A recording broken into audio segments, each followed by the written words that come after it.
बघा, यांत्रिकीकरण तर खूप वर्षापासून झालेलं. म्हणजे जर आधी पॉवर टिलर होता, छोटा ट्रॅक्टर, मोठा ट्रॅक्टर, त्या दृष्टीने अत्याधुनिकपणा तर गेल्या 40-45 वर्षापासून आपल्या देशामध्ये आलेला आहे. परंतु ते करत असतानाही सगळेच लोक, सगळेच शेतकरी ते अफोर्ड करू शकतात असं नाही आहे.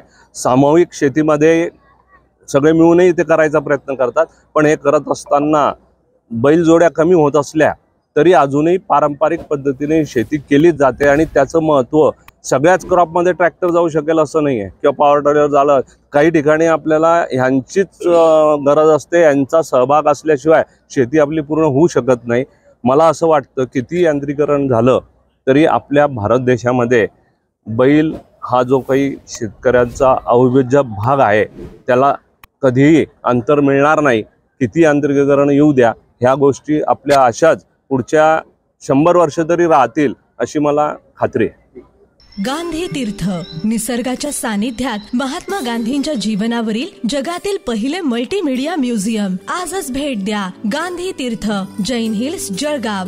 अधिक माहितीसाठी www.gandhifoundation.net वर विजिट करा.